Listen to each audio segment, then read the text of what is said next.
Welcome to this week's podcast. I have a question for you. If we were to put you in a room and we were to take away any of your achievements, any of your disappointments, if we were to take away your job title, your marital status, the amount of money you do or don't have in your bank account, if we were to take away your relationship statuses, as in sister, mother, and if there was nothing either side of you or anything above you and below you, at your core, who are you? I love this question.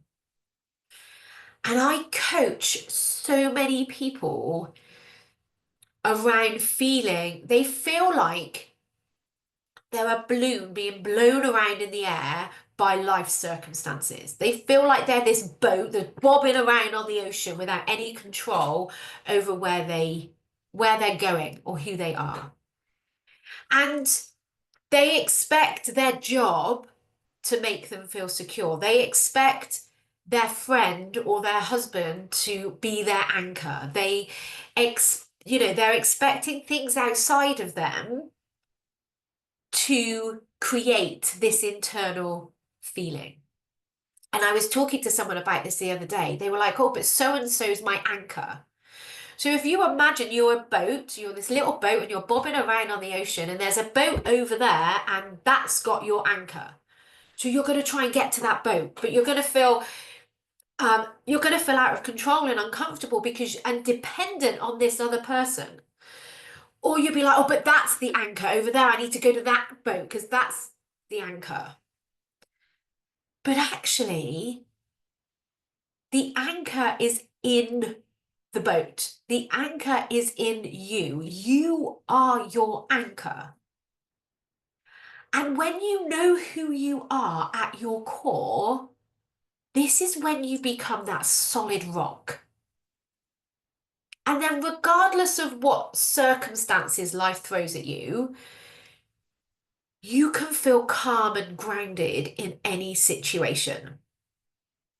And I think this is one of the biggest gifts, along with I have a choice, is learning who I am. So I call these your core values. This is who you are at your core center, and it's got fuck all to do with a job title, the amount of money, where you live, the car you drive, the relationship status. It's got nothing to do with any of that. And you don't want it to do with any of that, because if the external things define you, what happens if they change? Then it feels like you might lose yourself, and that's a scary place. But when you've got your core values, when you know who you are, then you've got yourself. So let me share my core values with you, and you might have a bit more of an understanding about what I mean then by your core values. So my number one highest priority core value is love. I choose love over any emotion. I describe things. I love it. I love it. I love it. I want to feel love as much as humanly possible because I don't like feeling hate. I want to always show up as a loving human, as a loving person, even if that means I've got to tell someone some truths that they may not want to hear. I can do that from a place of love. Love sometimes sounds like no. Love sometimes sounds like, right, child of mine, it's because I love you that you now have to go and sit in your room for half an hour because you've just ignored me. That's not acceptable. And it's because I love you that there needs to be a consequence. So that's why I choose love. I've talked about love a couple of times on this podcast because it's one of my core values. My other one is honesty. And I've got to tell you, not everybody likes this value. And there are times when I choose not to be honest. And when I ever choose not to be honest, I it always feels a bit uncomfortable. So as an example, if you've got little ears hearing this, you might want to pause it and wait till you're on your own. But as an example, when my boys were little, around Christmas time, I always felt a bit uncomfortable because I was lying to them about the magic of Christmas. Um, and the tooth fairy.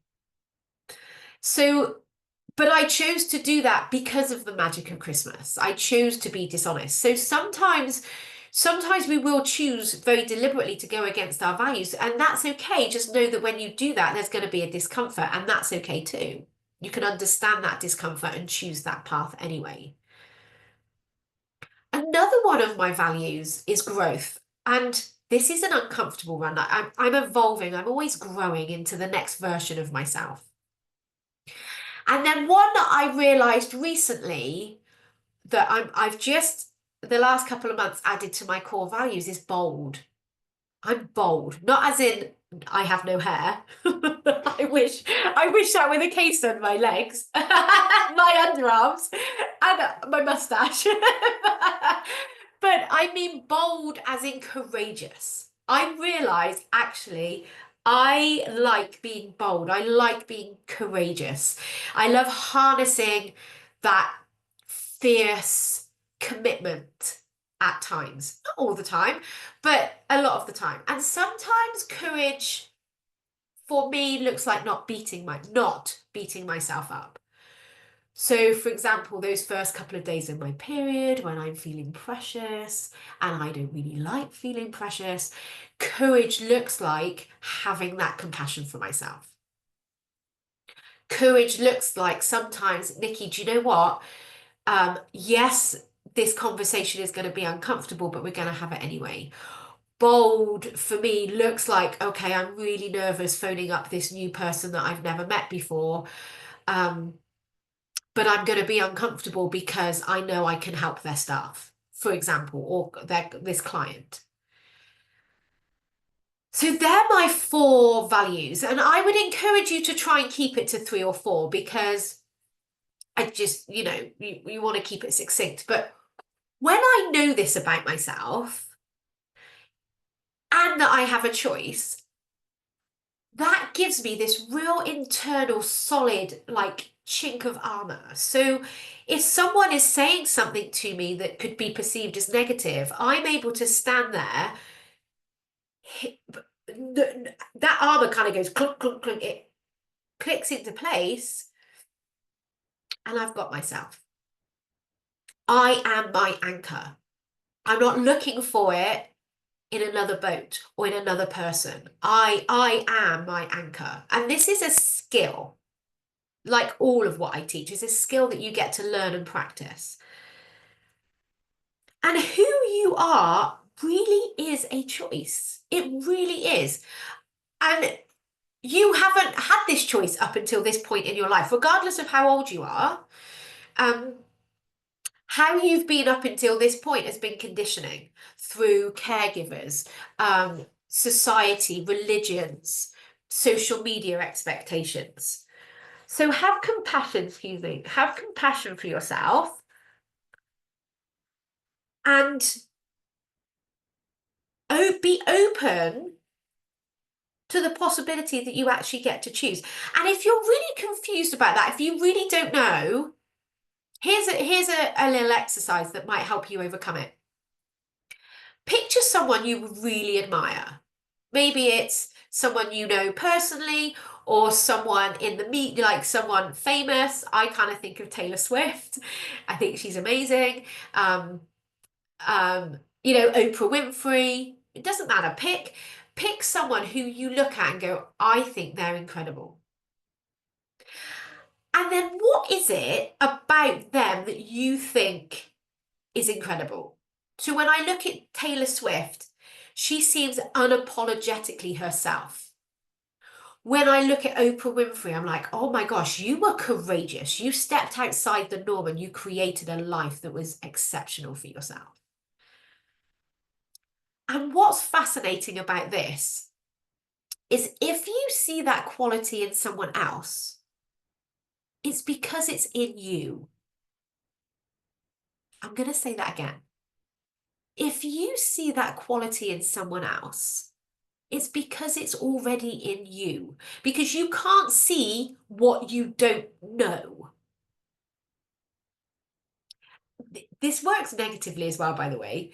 If you see someone else being impatient, it might be because you're a little bit impatient. We can't see what we don't understand internally ourselves. Even though this is unconscious to you at the moment, the qualities that you see in another person are because they're in you. You have access to them. You have the choice to connect to that value and that way of being and grow it. So if you see someone as confident, it's because confidence is in you. If you see someone as loving, it's because loving is in you. If you see someone as courageous, it's because courageous is in you. You already have it. You just haven't chosen to grow that part of you. You've just allowed the conditioning until this point to take over. Oh, I'm shy. It's just who I am. No, it's not. It's who you have been. It's not who you are. Going forward, you get to choose. And I love that. I love that for you. I love it for you so much because it doesn't matter who you've been until this point in your life. You get to choose who you're going to be for the next 40 years. And if you're responding to that with, oh yeah, but Nikki, I'm too old, that too is bollocks. I've been working with an 81-year-old retired gentleman and we have worked on this and he has changed it. So your brain has neuroplasticity. You can Google that. It is always learning. It's always changing until that point you take your last breath. You've got to want to change, and that wanting needs to be from a place of empowerment and love rather than punishment and criticism. But you do have a choice. So this is my gift to you. Who are you?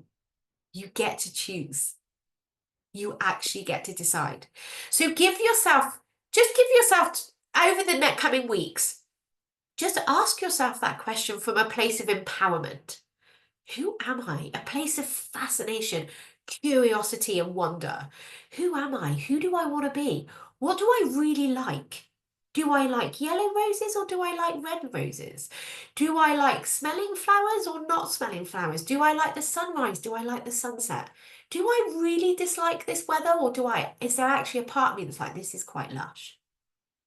Like really start to explore yourself. And that understanding and that choice is what makes you who you are and gives you that solid grounding, that anchor. And as always, if you want to talk more, let's have a conversation. Have an amazing week. Mwah! I love you so much. Bye-bye.